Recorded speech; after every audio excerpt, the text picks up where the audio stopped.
All right. We're in for a damn treat. We have Dr.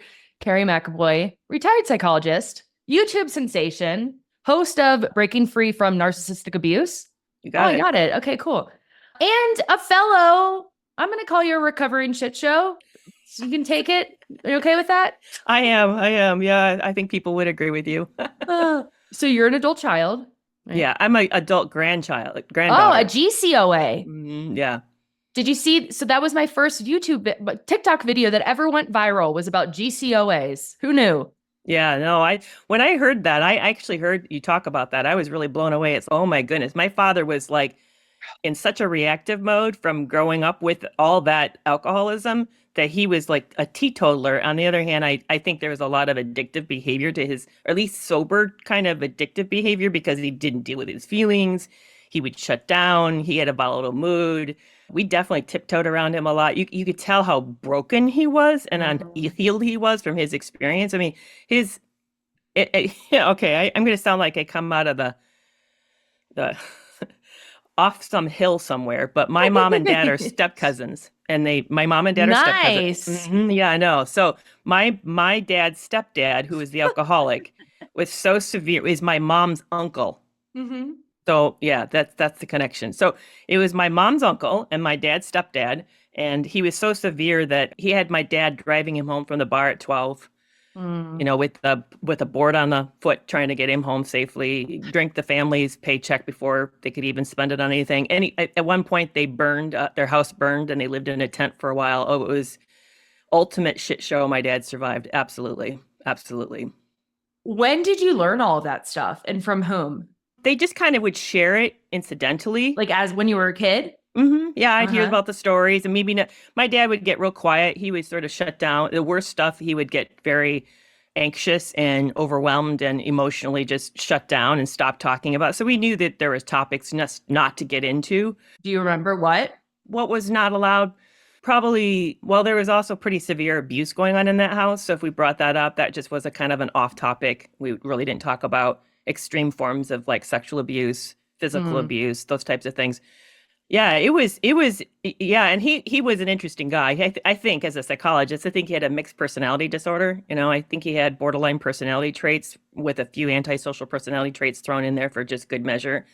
And I'm realizing now that my mom has got some narcissistic traits. So it was a rough home to grow up in. It was interesting because we were Christian. So we had all the trappings of looking fantastic, dressed nice, and role models. We were often the role models in whatever community we were in, whether it was a school or church or whatever. But behind closed doors, the degree of the emotional dysregulation was through the roof. It was just, so no name calling, no like extreme physical abuse, but the degree of gaslighting and dishonesty and emotional numbness was horrific. It led to a lot of neglect, me raising myself, my sisters and I raising ourselves a lot. How many siblings do you have? I have, there's two others. I'm the oldest of three sisters. Okay. Then this is the other kind of sad story. I guess I'll go ahead and say this. I usually don't share all of this, but my sister passed away 2 years ago, and she essentially drank herself to death. Mm.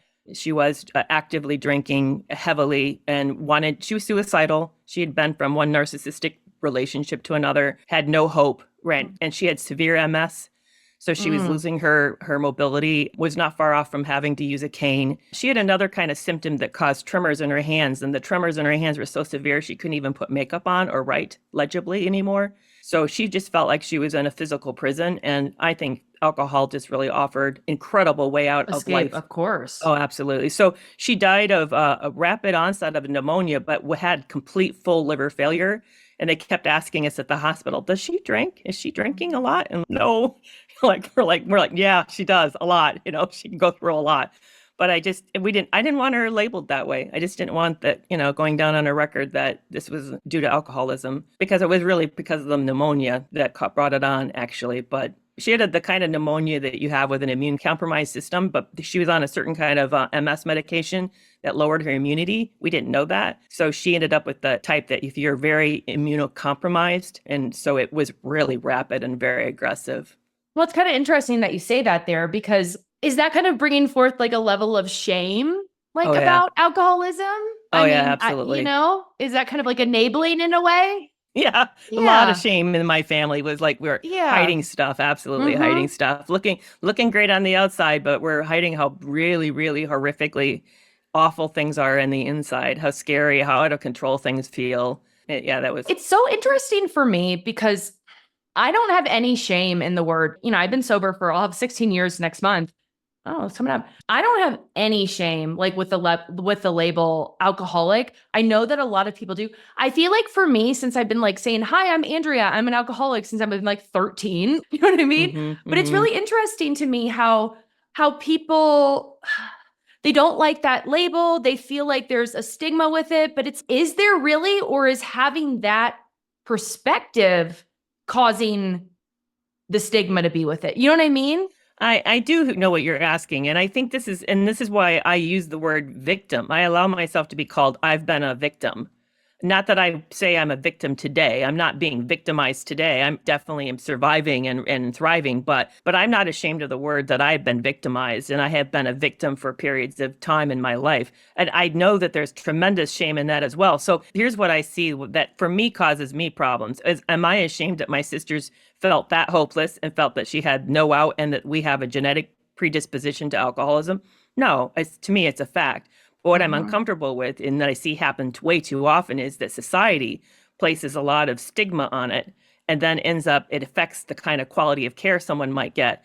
And I didn't know if I felt safe enough in that setting. Here she's unconscious, essentially maybe brain dead. That's what we did. We had to remove her from life support. And I didn't want her care to diminish because of them thinking this is related to abuse of alcohol, not related to maybe, and we really never will know because they also were trying to rule out liver cancer. That was the other thing that was on one of the big diseases they had concerns about, but we'll never fully know because there was no autopsy.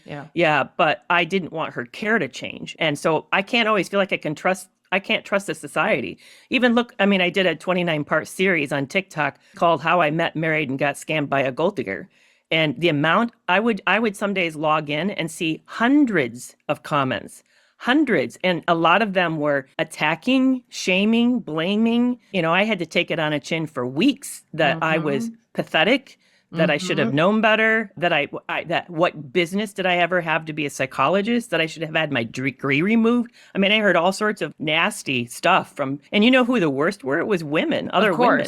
Of course. So I thought it would be the men coming out. No, you know what's happening is the men, especially a certain group of men, of like thinking that I'm going to be the next date for them. Dude, go away. I've got hundreds of offers, hundreds of offers. I to see be what her scammed type again. is.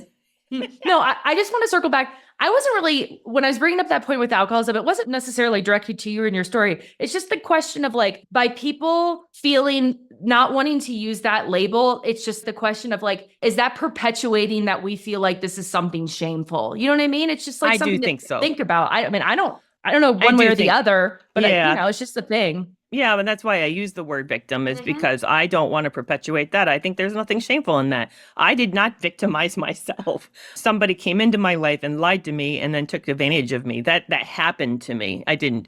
But yeah, I do. I think whenever we see behavior that we think should be able to be controlled, and that's the other illusion, is alcoholism really, how controllable is it? When you're in the throes of the disease. It's not. Yeah, we say it's the victim, it's the person with the disease's problem. It's their failure. I mean, look what we do with weight. In fact, I just heard a big, on the Diary of CEO, one of the top doctors in the whole world came on and they interviewed him about weight and overweight. And he said two things. He said, obesity is a disease. And he said, the second thing is it is curable. We just haven't been able to cure it in humans. We've cured it in animals. But he said, for us to walk around and say that people being overweight is their fault, he said is wrong. And we've known that for years, for decades. It is a myth. It is a disease. So I think when we see things like that, we just love to say, oh, if you just stop eating, things would get better. If you just stop drinking, that problem would go away. But it's way more complicated than that. I know. And this is for anybody who needs to share this part right here with any of their family members or friends, acknowledging why you are the way that you are, acknowledging like, oh, the reason I have this sense of impending doom is because I grew up in a dysfunctional family. That's not being a fucking victim. That's just understanding the causes and conditions that made you the way you are. That's what I get just all the time. Like, oh, stop blaming. I'm like, I'm not blaming anyone. I'm just explaining something, you dipshit. Exactly. Fuck Exactly. I agree you. with you. Yeah. That's the best is you can always tell who the toxic family members are by the comments, right? Yeah, I know. I Yeah. know.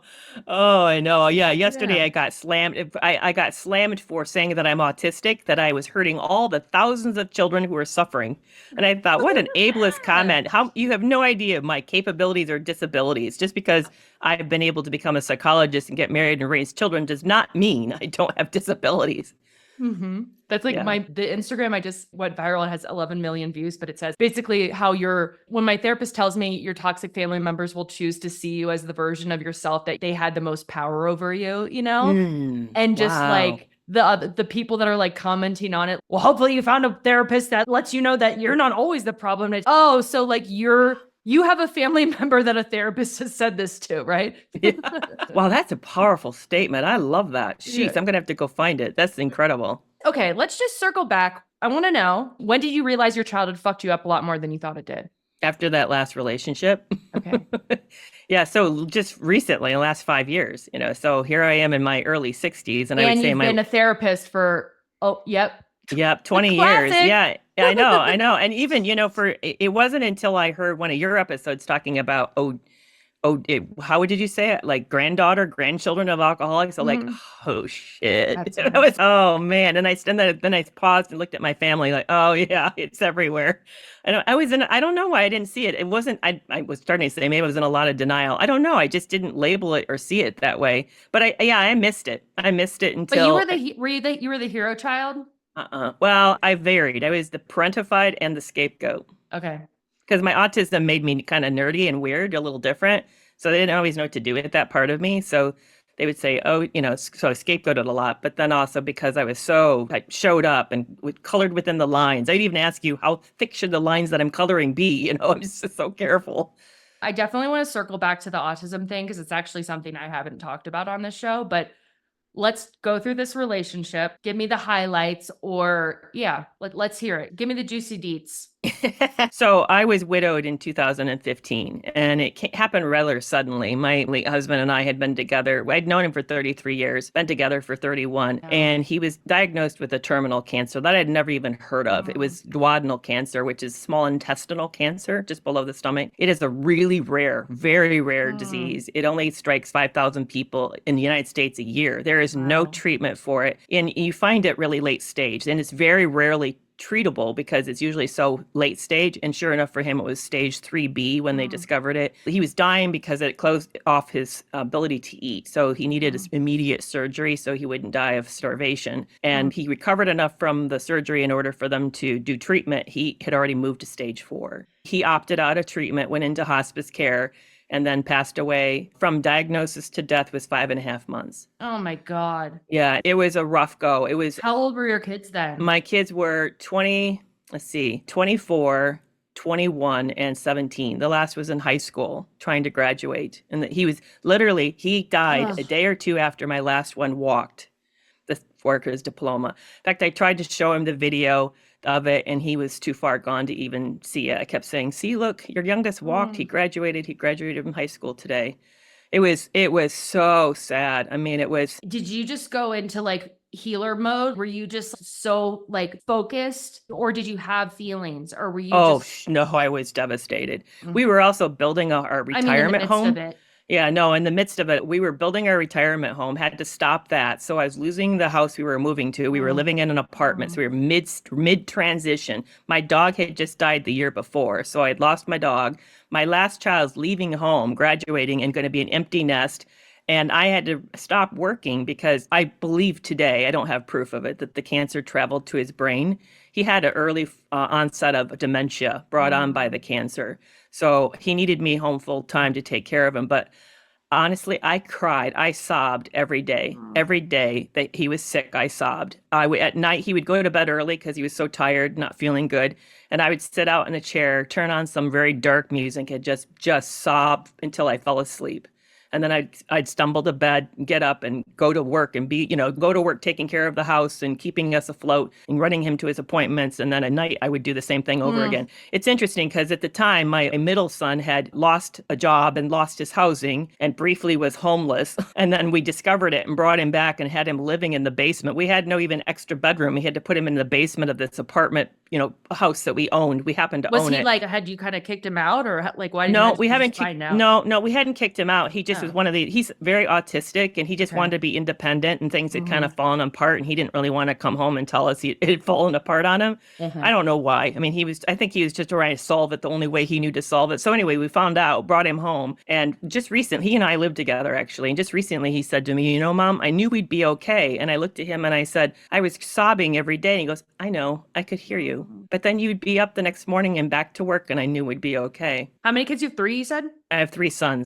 How did they each handle it? Yeah, well, the oldest was away. He was working in North Carolina as a computer programmer, so he wasn't home very often. So he would come home whenever he needed to. And then the middle one was living with us in the basement. And then the youngest was going to school, and he was driving to school and trying to just, make it. Although he was having to do all that on his own. I knew I did this. I abandoned him. I checked out and abandoned him. And that caused a lot of problems right after my late husband died. Then that he and I had a rift for a while where he was really angry that kind of went down that way, because here he is going to college with no support. Essentially, I'm a mess. So you should see the photos of me dropping him off. I mean, we look like a disaster. We look like we had just suffered something horrific, which we had. Which you did. Yeah, we had. I mean, we looked dark faces, we were all both overweight. We just looked really sick. Both of us looked really sick. So here I am. All of that's been destroyed. I'm now trying to rebuild life, and I've lost my partner my whole entire adult life. I met him at 19. So I've been with this person my whole adult life. My business has been closed. Now I don't have a new job. I don't know what to do with myself. My last son just left home, and the house I was going to move to is now gone, and the property has been sold. And I'm just left with a shell of a life. I don't know if you've ever been to Mount Lassen in California, which is just Northern California. It's where the last biggest, other than Mount St. Helen, it was one of the last big explosions of a volcano in the continental USA.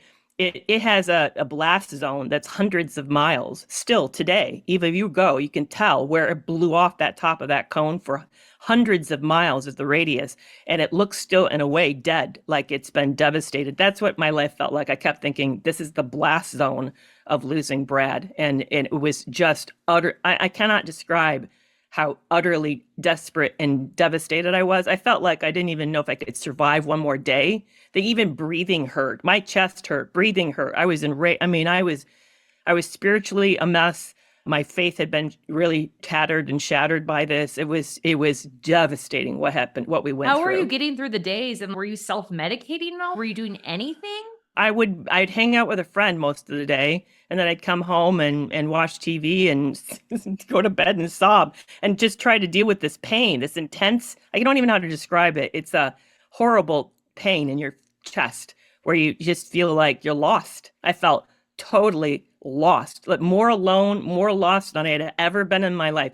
Interestingly enough, no, I didn't. I mean, they put me on medication. They put me on antidepressants. It didn't work. I was on Zoloft for 3 months. I stopped. I've never been a drinker myself, because here's the thing. Me and alcohol don't have a good relationship. It bothers me, makes my heart race, makes my hands and feet swell. So I have a physical reaction to drinking too much alcohol. So it's not something I enjoy or want to do. So I have an allergy too. I break out in handcuffs. Do you? Yeah. So I do actually have some kind of a physical aversion to alcohol. So yeah, no, I wasn't self-medicating that way. I actually didn't. I just, what my therapist, I was seeing a therapist the entire time, and she said, I want you to make a date with pain. Every night, I want you to make a date with pain. I want you to set a timer for 20 minutes, and I want you to use that time to really feel the feelings. And I thought that was the most stupidest idea that I'd ever heard, but I did it. And and it helped. It was so helpful. I would sob for a while, and then it would go away, and I'd start to feel better. And I found every day I would look forward to that time, because I'd think I'd save all the bad feelings up, and then I would express it for that 20 minutes. And it really, really helped. Here's the other thing I started doing pretty rapidly. I started writing. I discovered that I love to write. I had already been writing devotionals since 2006. and I'd published a few devotional books in 2010 and 2014. But I decided to write the story of Brad's death. So I started writing a memoir. I'd never tried to do narrative style writing before, so it was a new thing. So that's why I guess what I was throwing myself into was telling the story of his diagnosis and the transition to widowhood, which for me, I've discovered, and in fact, I think this is part of the autism thing, because of how I connect to people and struggle sometimes with social cues, that writing is a really great way for me to process my feelings. And I often don't even know how I feel or think about something until I see it in writing, and I'll read it back. And it's like me talking to myself. It's really, really helpful. And now I know there's all sorts of research supporting that this is a very beneficial thing for everybody to be doing. But I think that's what was really helping me, was that date with pain and writing the story. The one thing that, I mean, obviously, this is one of the, the hardest tragedies that somebody could go through. The other thing that comes up for me, and this isn't to like make light of the situation at all, but I don't know if you know who Susan Anderson is. She's like the abandonment trauma guru, but it's like in those moments, not only are you feeling like that loss, like you're feeling all of the loss that you've experienced throughout your entire life that you've never grieved or dealt with, Yeah. I didn't realize that, but you're right. That shows up in that next relationship. So yes. And near the end of that relationship, I suddenly had this big aha that I had a mother wound that was massive and that I had been trying to fix it. Because my first husband, when I met him, the night I met him, I fell in love. I felt like I came home. He did something that he put we were at a party. We'd been out most of the night with some friends, and I was tired, and I laid my head on his knee, and we just kind of had met and been talking, and he was so sweet and so polite, and he gently put his hand on my arm, upper arm, and I felt like I came home. And he and I became inseparable after that, and 2 years later we married. So when I lost him, I felt, in fact, someone gave me a Welsh word. They said to me, it was one of my clients, one of my most scary, worst, difficult clients got a hold of me. She'd been doing great. She had been doing DBT and was really doing well. She circled back and she said, I'm hearing what's happening in your life. I saw this word. I thought of you. It's a Welsh word. It says hireth. And it means a nostalgia or a homesickness for a home that cannot be. And she said, I thought of you, and I just wept. It was perfectly. The losing Brad to me was like Judith. I had lost my home. And so I was homeless, looking for a home. So here I am. And so here's where the self-medication came in. I started immediately dating really fast. How fast? Oh man, I've never shared this out loud ever. Let's hear it. No judgment here. 5 weeks. 5 weeks. Yep. 5 weeks. I was on a dating app. Now, I didn't have my first date until 4 months. There's no judgment from here. On this podcast, we can laugh at this stuff. Okay, folks, right? We have to be able to find the humor in this shit. Okay. Yeah.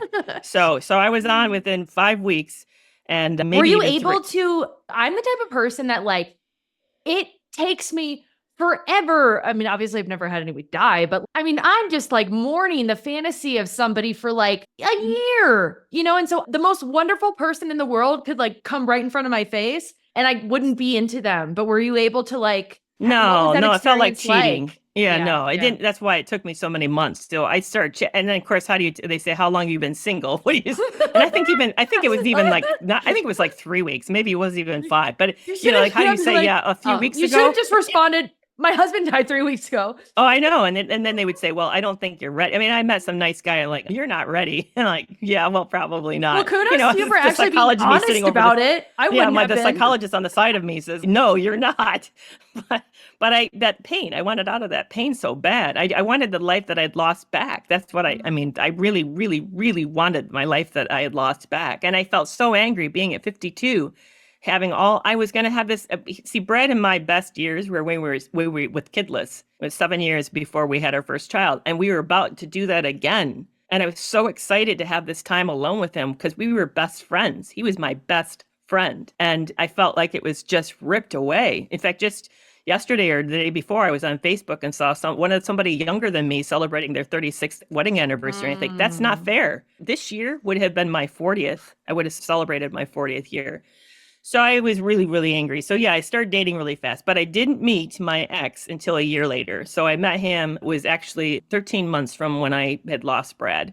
And he, I saw him on a dating app and thought thought he was too handsome. So I skimmed on past. But he looked at my profile because I looked at his, and that's how I made that determination. He looked at mine. And so I decided, hell, why not? I reached out and said, hey, it looks like we have a few things in common. Why not we see if we have more? And he said, sure, why not? So that started we started texting and chatting. And then about what did we know about him from the profile? Okay, so what I know now, to me, he would have been a profile I would have swiped left on right away today, the me today. But it was a good profile, very handsome man, very presentable. And he had a bio. It wasn't like, how some people throw no bios up at all. He had a bio, but here was the red flag that I didn't pay attention to. He said he had non-negotiables at the bottom. He goes, I realized, I think I can only almost quote it. I've realized after meeting some women or some prospects that I need to be clear on what my criteria is. And here are my non-negotiables. No tattoos, no piercings outside of earrings, no atheists, no pet owners, and no liberals.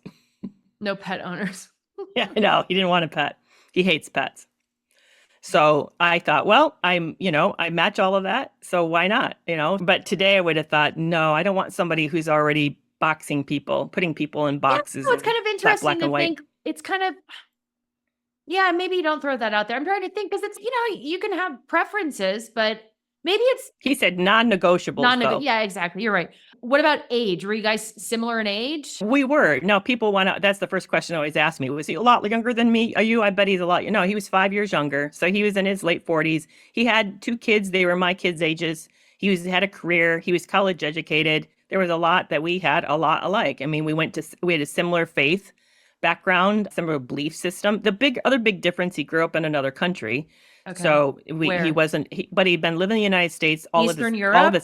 No, it was Mexico. He was Mexican. I was like, with those kind of criteria. Yeah, no, it was Mexican, but he was been living in the United States for all of his adult life. He was a permanent resident here. He had a managerial position. So all of that looked good on paper. He looked really good on paper. So we had our first date and, it was nice. It was sweet. There was a couple things that were a little odd, but mostly it felt like he checked all my boxes. I mean, again, I confirmed we're similar age and similar goals, looking for similar things.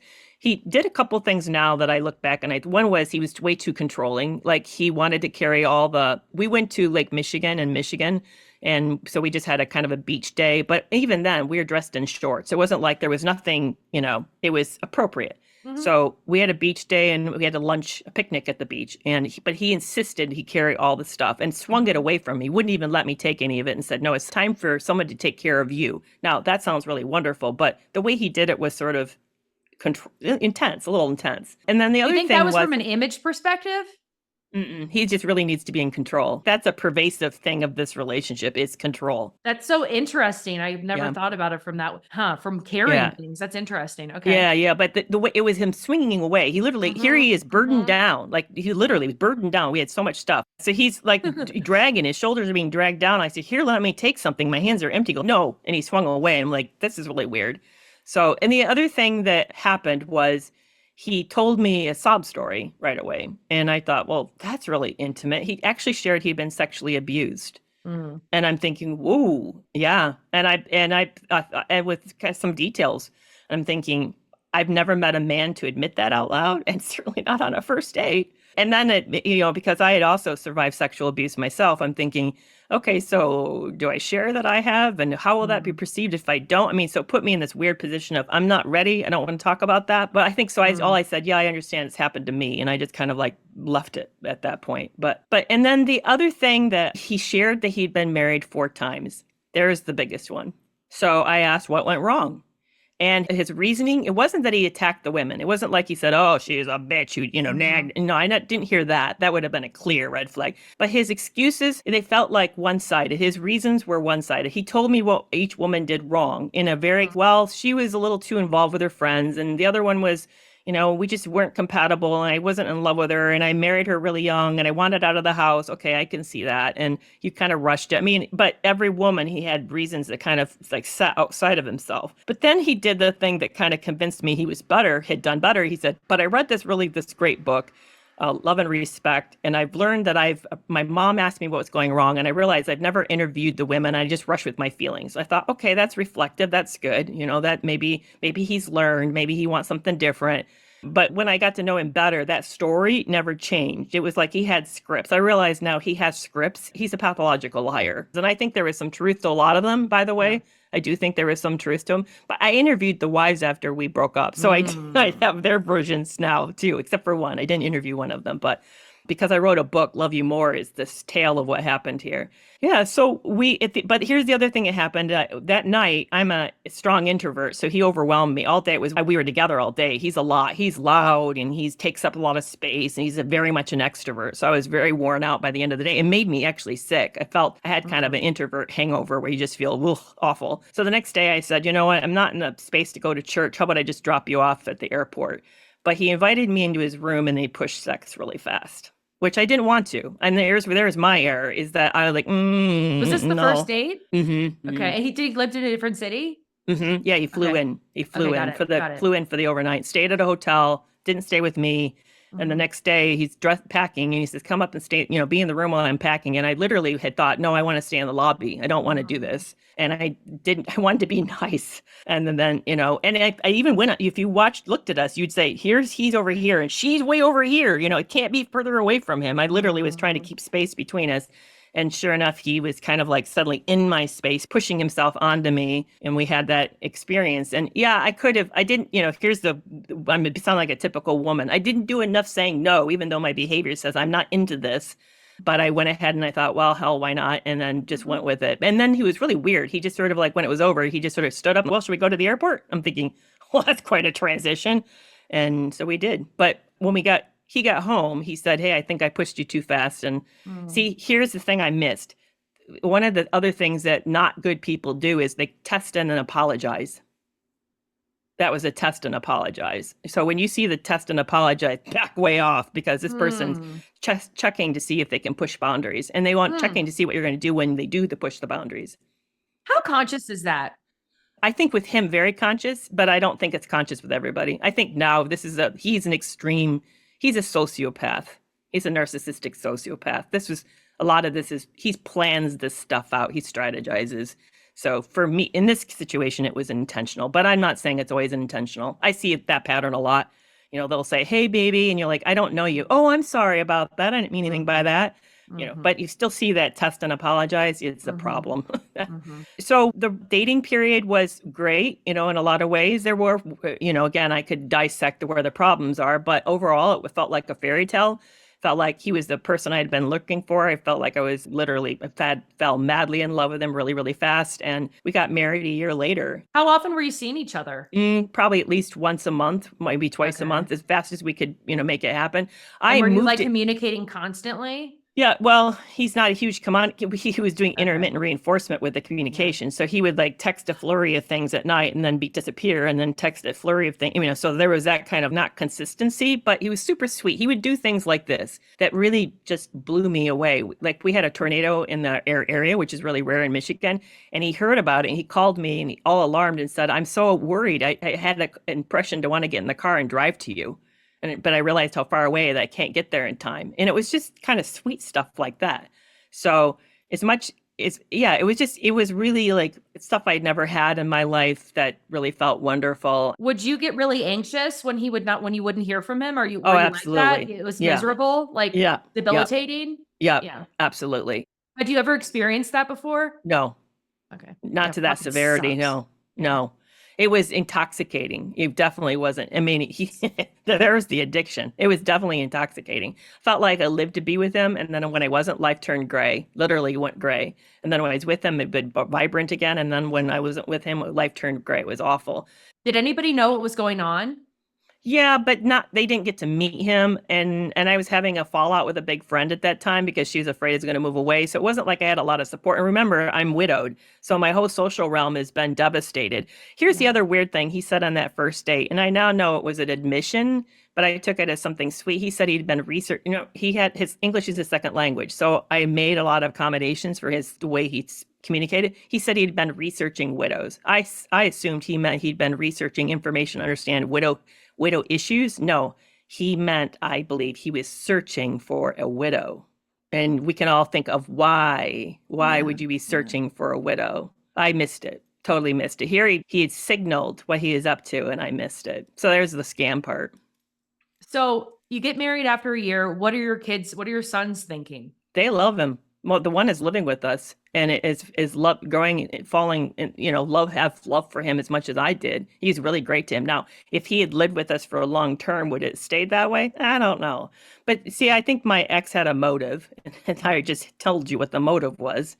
That he had realized I'd come into life insurance, and that I no longer had to work. My life clearly looked like something had happened, that I was being able to be independent, didn't need to be working for money. So I think he definitely was keeping himself pulled together to keep us from, because when I talked to his ex-wives, I heard he was violent and aggressive and abusive. He was not to me.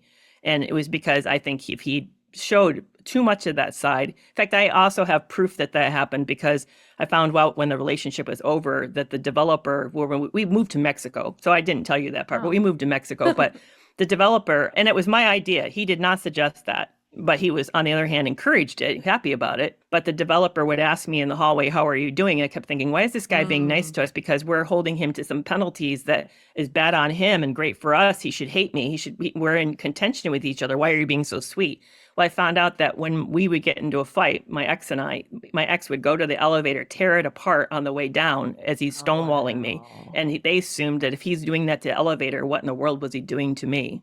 And that was the first question. The woman had lived with him for 17 years. She said, did he hit you? Was he abusing you? And I said, no. And she goes, then you're very lucky. So yeah, we get married and we move to Mexico, and I open a vacation rental business, and I sink all my capital into this company. And then I made a grave error because I didn't understand Mexico. I didn't understand starting a company. I didn't understand powers, administrative and financial powers. And I made him 50% owner of a business he had no capital in. Was he working at this point? He lost his job a few weeks before we got married, which is typical. The reason? I saw the severance letter. It just said he was let go. But if you look at his history, he's losing jobs every year and a half. So he wasn't able to maintain a job anywhere. Yep. And I also now know that he was predatory at work, and that he was sexually harassing women. He's a sex addict, by the way. I don't know if you picked that up. He was actively, horrifically acting out in the entire time of our relationship. I now know that when we were dating, he was seeing a minimal of 7 women, minimum. And plus it was on dating apps and doing all sorts of stuff. So yeah, no time to work. I mean, of course he got fired. No, in fact, he had dark circles under his eyes. And I remember even my son was concerned. We kept saying, the stress of his life is killing him. He looks awful. Well, when you're trying to maintain that many relationships, that's a lot of work. So, and he had a girlfriend. He had a girlfriend throughout the whole relationship. And I now know, I have proof of this actually, that they met up at every juncture of our change in our relationship. So he asked me to go study, they met up. He asked me to get married, they met up. We get married, they meet up. We break up, they meet up. We then start to divorce, they meet up. And they were kind of like together. And now I don't have proof of this, but I wonder to what degree was their planning and strategy, because his favorite movie was Steve Martin and Michael Caine. And it's that one about them scamming people. I'm trying to think of the name. He would even quote it, So I wonder, okay, was this like a, real life scenario of him and her running this on me? I mean, could have been, I don't know. I don't have any proof of that, but it does look suspicious that, it's interesting every big juncture. It's almost, are you planning? Are you like planning this out? But yeah, so I get into this marriage, and on our honeymoon, we took a delayed honeymoon just before we moved to Mexico, went to Jamaica. But there's where everybody on TikTok thinks I married a Jamaican. I did not marry a Jamaican. I went to a Jamaica for a honeymoon. I feel bad that Jamaica has come under such scrutiny because of my story, and I'm hearing how terrible Jamaica is, and it's sad. Actually, it's very, very sad. And I have hundreds of Jamaican men who think I'm suddenly interested in dating, and I don't know. That's guys, so really good. seriously, I love it. So, but we went to Jamaica, and on a honeymoon night, he opts out of sex and to watch TV. And I'd wake up, I fall asleep while he's watching TV, wake up finding him watching pornography, chatting with a woman. Confront him about it. That's my first tip off that this guy is not faithful. I didn't know that. I had no clue up to then, absolutely none. So this is 2 months into our marriage. And then on their last night of honeymoon, we work it out. We actually have a little bit of a spat, but we work it out. Things get better. I have a great week. But at the end of the week, I wake up on the last night to a letter from a woman saying, "Are you married to so-and-so?" Well, I've been dating from him for the past 3 months. So I guess What the do you mean joke's a not just, letter? yeah, it was an email. It was an email letter. Okay, I was like, yeah, it was, she sent me I'm sorry, she Facebook messaged me. She Facebook messaged me and said, "Are you married to so-and-so? I've been dating the past 3 months." So I guess the joke's not just on me, it's on you too. And my world shattered. My world shattered. I suddenly realized I'd married a stranger. And here I am. My house has been sold in the United States because I did buy a house and moved near him shortly before we got married. It's already sold the car. We had visa in process for me to become a resident of Mexico. We had property that we were closing on. I had to get into Mexico to finish the visa. I don't speak Spanish enough. I have a minor in it, but I'm not, it had been 30 years since I used it. And I've just discovered I'm married to a stranger. And I don't know what to do. And I don't know how to stop and I don't know how to stop this. I don't know where to go, who to talk to, how to stop it. So I do what I know is we get into an intensive program for sex addiction for 3 days, thinking maybe that will start the ball rolling. At least maybe we can identify the problem and get some treatment planning going that we can carry forward into Mexico. That's my solution. And in that process, which was not really helpful, and for me, it wasn't. It treated me like what didn't exist, like I hadn't been traumatized when I'd been severely traumatized by this. I was really a mess. But what I did come out of it was they said he had a severe sex addiction and they needed upward to a year of hospitalization. And I'm thinking, what? First of all, this is going to be all out of pocket. So who's going to pay for that? That's hundreds of thousands of dollars.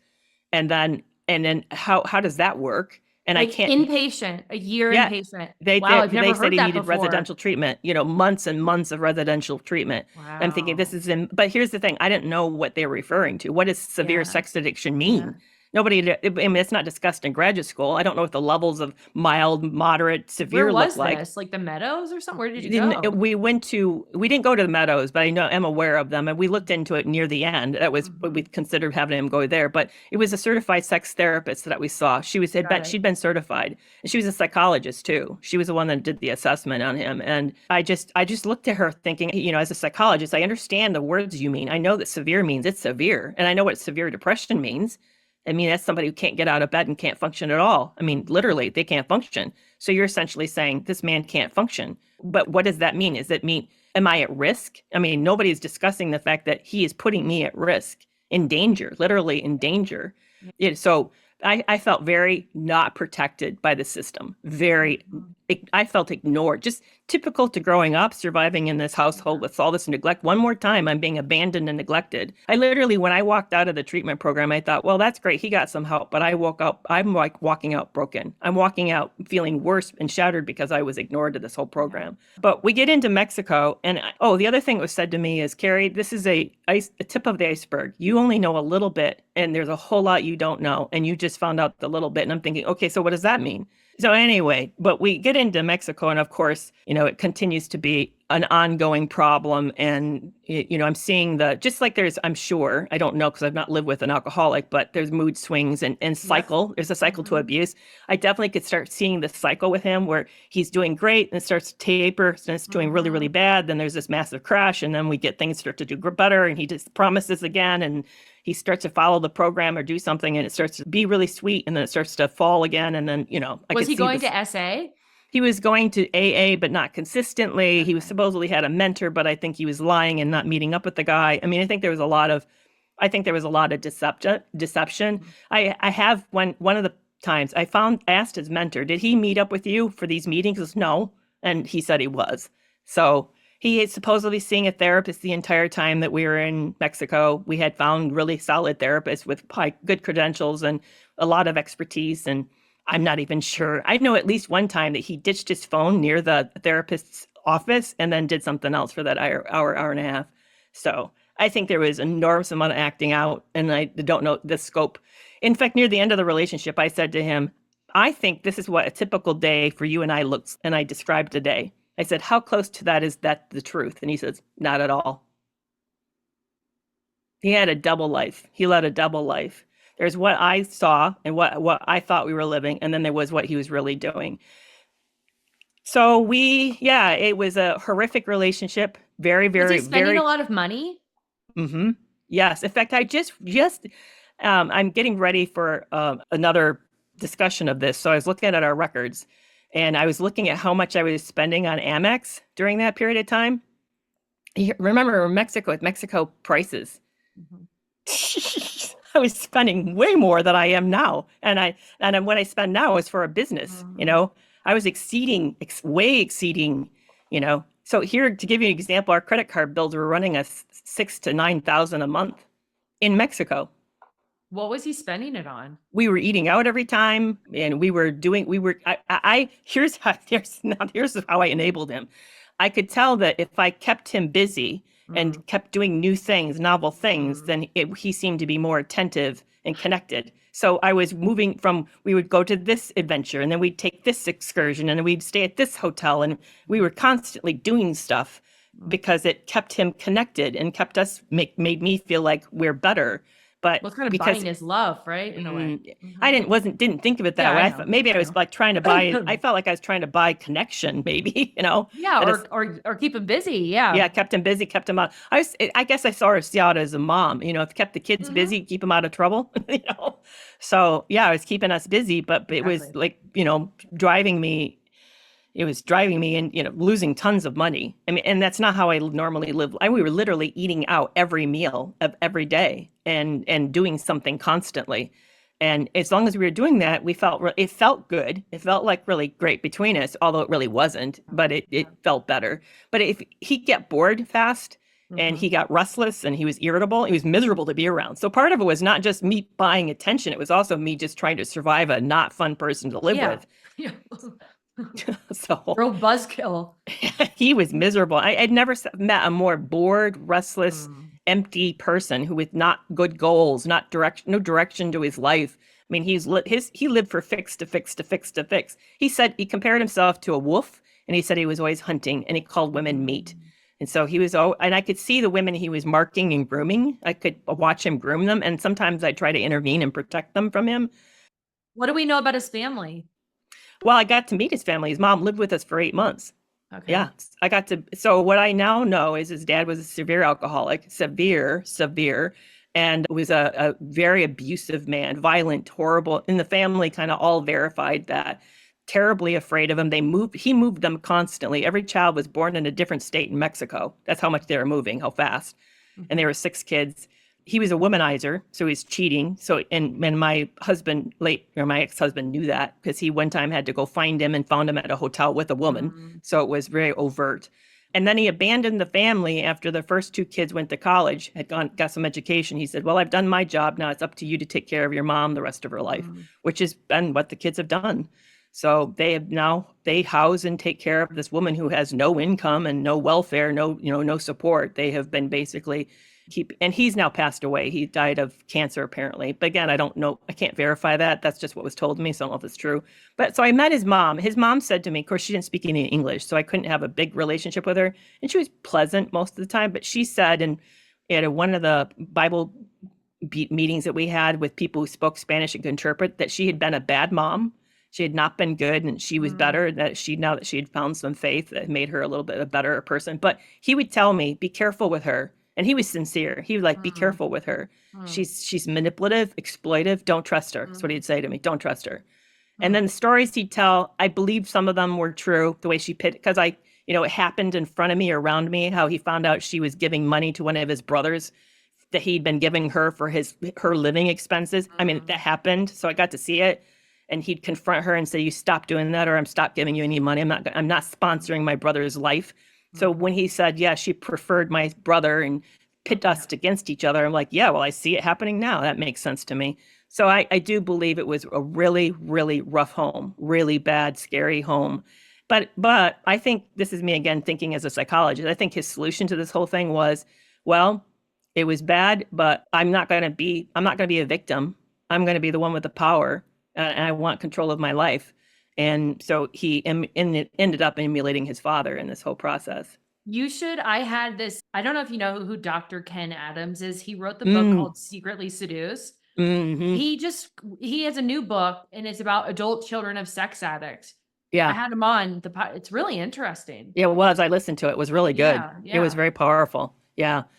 Yeah, so here I am being coercively controlled. So this is what my life looked like. We'd get up. So I need a lot of sleep, and I told him that. But he would set the alarm for 6 a.m. in the morning, which I don't ever get up at 6 a.m. Normally in my life, even my practice, when I had a practice, I would start my practice at 11 or noon. Mm-hmm. I'd get up around 10, and then I would go to bed maybe around 1 a.m. or something. So he would keep us up till 1, 2 a.m. or 3. He might be watching YouTube or whatever, set the alarm for 6 a.m., let it go off, wake us up. We'd do devotions in bed.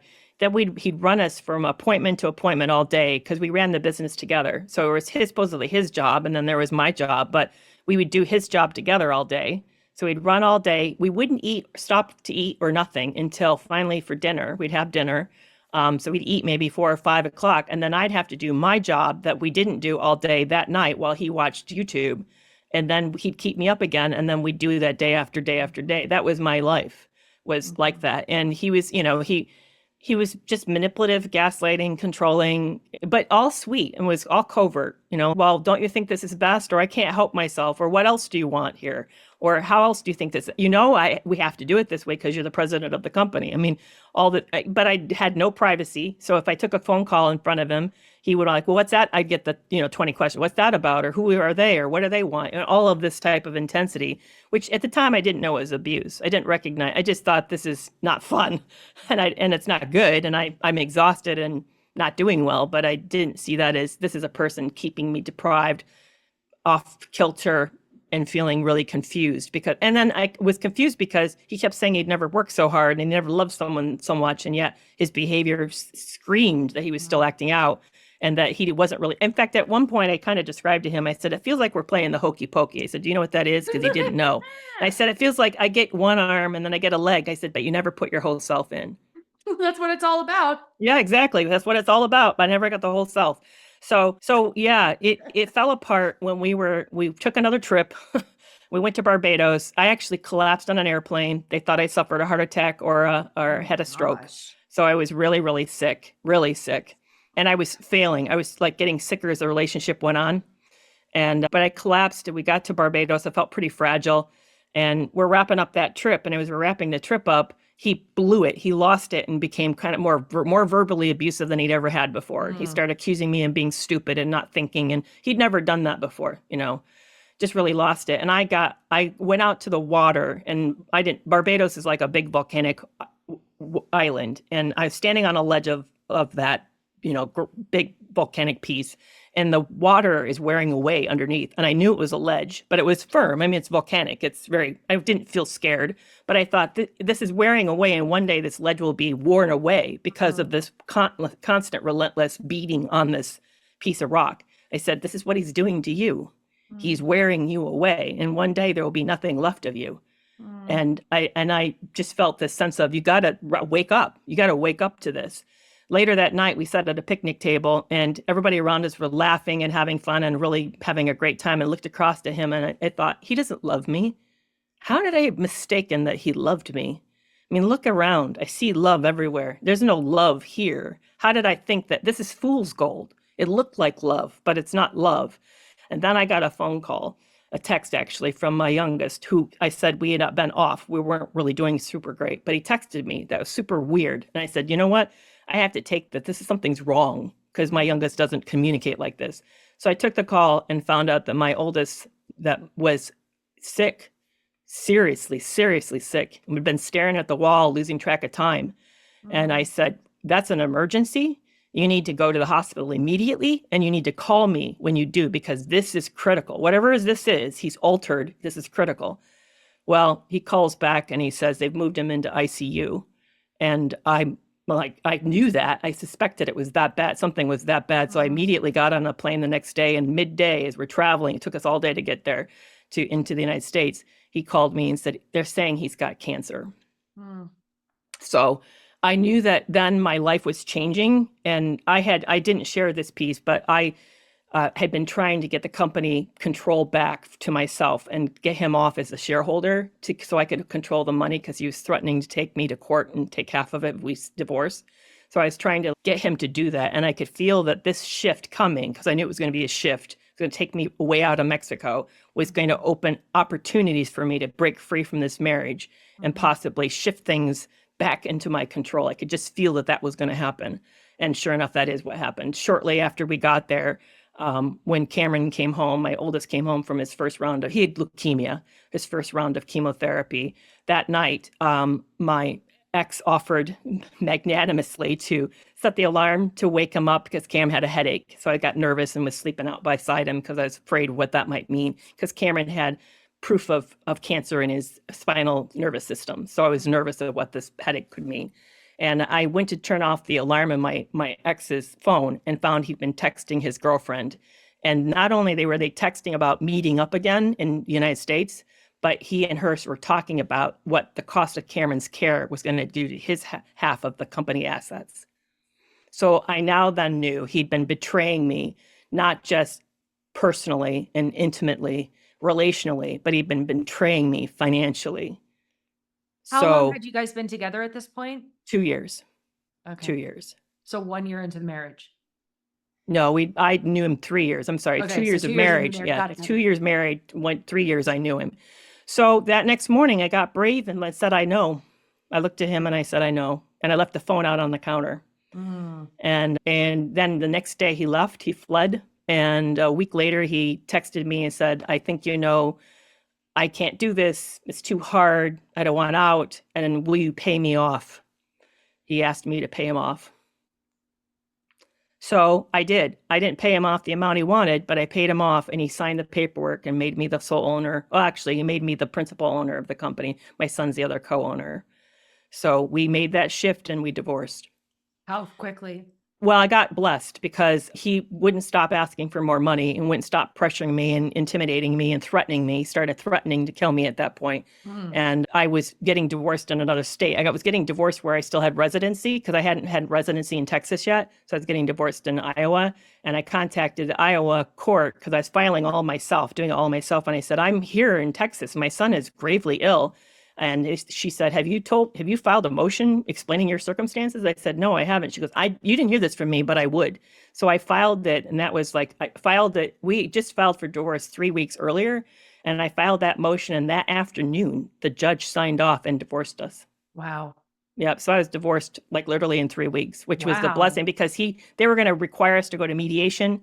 And I knew if we did, he would again start to battle all this, bring up how much money he thought and claimed that I owe. And, you never know how that's going to go because he's so presentable and so credible. And I was really nervous. I kept saying, we have no property in the United States. We have no home. We have no bank account. What money are you after? There's no money here. We already settled. The only money that ever been is that company that's been settled. Why are but he was not stopped. He wanted me basically to pay for 2 years of his life. That's what he literally was asking for, was 2 years of all his expenses for of his life. So yeah, it was, but so you asked, this was a long ass question or version of story to tell you how I realized. Oh, I loved it. Yeah. So I got done with all of that and I'm looking back at my life and I suddenly looked at my friendships too. And I could suddenly see this controlling, manipulative, whiny, I was doing all this placating, caretaking, showing up, extra mile stuff for everybody, my whole life, everybody. And I realized that I had surrounded myself with dysfunctional people. So at that point, I basically just sponged my social life, just cleared it all out and went low contact with most of my family and started to try to repair the relationship I had with my sons, but washed my friendships off and started over, realizing that I just had been picked all these dysfunctional relationships. I had been surrounding myself with people that essentially what I had, this is what I kind of learned. I had assumed that the way for me to be okay, this is the rule growing up in the family, the way for me to be okay is to make sure we're okay, we are okay. So if I could invest out here, then it would make things better, then it would make things better for me. But I wasn't saying, what did I need to be okay? I would come last, and I often wasn't okay. That wasn't okay for me to do that out there. It cost me too much to do that out there. That I needed to start from me first. And then the we comes from the results of me being better, but it was back assward. So that's what I am now trying to do very differently. But I'll tell you, it is so hard because because of all the years I've done this, very, very hard to do, very hard. And scary. It feels very scary to do it. It feels No like, what if, kidding. because here, the other thing that happened right after I got out of that relationship, this is 2019, and my son finally is well and no longer needs treatment in 2020. Well, what happened in 2020? The pandemic set in. Okay, so I'm living in a studio. My kids and my relationship are still sort of estranged, despite the fact that I just helped my oldest with all this treatments and being a part of that. I've just washed all my friendships back off, and I'm going low contact with my family, and I'm going into a pandemic, and I work from home and work for myself. I'm alone. I go through that alone. And that had been the very thing I had been running from my whole life. And so I discovered something. I discovered that I like me. I discovered I'm a good friend to me. And that if I'm alone, I'm still not alone because I have me. And I never had that before. I never made that transition before. So today, when I get really scared, when I set a boundary and worried, well, they're going to hate me and disappear and not have them in my life, I think, yeah, but isn't that okay? Because you discovered going alone for a year that you can do this. You're okay. You've got you, and that's you'll never not have you. So it's okay. It's going to be okay. So that's what I talk myself through these days. 2 questions. The first being, when you were in that relationship, were you aware in the moment that you were in the midst of a trauma bond? No, never even heard of a trauma bond. No, I didn't know. I found out afterwards. I did come on Patrick Carnes' work and betrayal bond. I read the betrayal bond book right away. I still even remember being in that studio, reading this book and underlining everything. Oh my goodness, oh my goodness. And then I also realized I had a trauma bond with my parents. I had been trauma bonded probably to my first husband as well, to some degree. And then I certainly had been very trauma bonded to this guy. And breaking that, by the way, is miserable. It is one of the most painful things to do, because you're just, everything in you screams to have connection with this person. Even if it's fighting, at least it's connection. So it's very hard to do that. I try to help people these days, and I was like, you have to have a plan, and you have to have a plan of how you're going to cope with every single moment, so you don't reach out to this person, or don't go back and look at your history, or look at the pictures, or whatever you do to try to soothe yourself with this connection. But no, I didn't know I had one. It's harder than, I mean, as somebody who's, a recovering alcoholic too, I mean, it's harder than getting sober. Is it really? It's more, it's more painful. My co-host to the Breaking Free was Tara Blair Ball. I don't know if you know her, but she has a she's recovering from heroin addiction. She said it was worse than that. Yeah. She said, I can tell you, I had that. I did that. She goes, this felt worse. The pull is so intense. And so what did I do? Here's what I did for my recovery. And wasn't intentional. I did what I knew.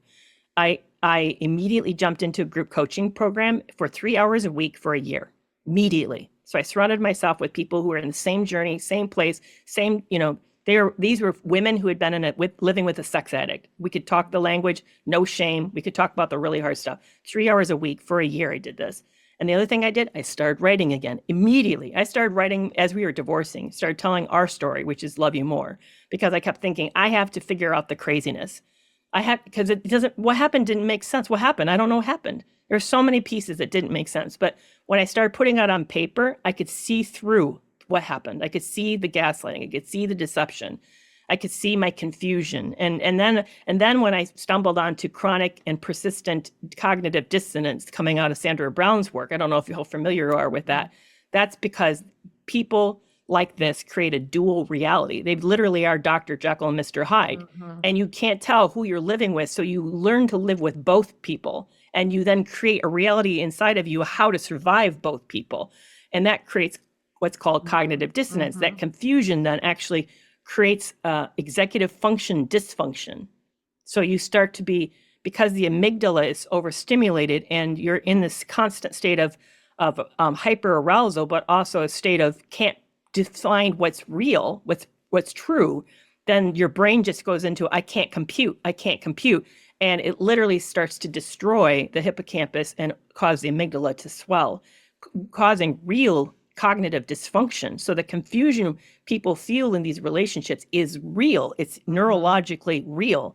So for me to start to see the truth and break through the deception by me putting the stories down on paper, he said, I said, he said, I said, this happened, then I could like, oh, there he's lying. Oh, okay, now that I could start to piece it together and have the bigger picture. I even created a timeline of stuff. I mean, I really got deep into what happened to make sense of what I'd survived. And that gave me so much clarity. Really, really, really helped me. And then what was the process of coming to terms with your childhood and that like you had endured trauma? Was that like, what was your perspective of your upbringing prior to this? Well, I had already like realized the shame of the abuse wasn't mine and had done some earlier work on that in therapy. Okay. So that part I was already done with. I didn't feel like embarrassed to say, yeah, I survived sexual abuse. But I think this just added a new piece because I realized near the end, in fact, I was in therapy, a lot of that relationship, by the way, I was seeing a therapist. And I remember realizing at some point that I was like, have you ever seen that children's book, Are You My Mommy? And it walks around and asks this big, like, semi truck and then asks, a dog, Are you my mommy? I realized I had walked around to the world and including my ex asking, Are you my mommy? And hoping I'm going to find this comfort here. And she gave me this exercise that I found so helpful. She said, Kerry, I want you to think about when you feel so distressed, ask yourself, is this an old feeling or a new feeling? She said, new feelings are you approach as an adult and you have all the adult resources and you're going to be able to find a solution to it. An old feeling is coming from your childhood. And that's why it swamps you so bad. So when that happens, I want you to find the mom inside you and have her come up and give yourself a hug and pull yourself close. And I'll tell you that was the best advice. So that's what I started also doing. I started to really like, okay, I have to understand the fact that I have this wound. This wound's never going to go away. I will forever, I don't know what it feels like to have a nurturing, available, loving, supportive, involved mom. I basically raised myself. I was an orphan. I will walk around forever having that, but I do know what it is like. I am a mom. I am a good mom. I'm a great mom. I can mother myself. I know how to show up that way for me too. So it's helped me to sort of step into that gap, but I have a lot of grief over this. It feels unfair, and anger too. It feels unfair. It's wrong. I shouldn't have this hole in my life like this. It will always make me vulnerable in relationships to wanting people to fill holes they can't fill. I know that. So I have to watch for that risk. I realize I hunger more for some things and I got to watch out for that. So yeah, it was kind of this big for me, it was more of an aha. It started like putting pieces together and gave me a little more coping mechanisms with it.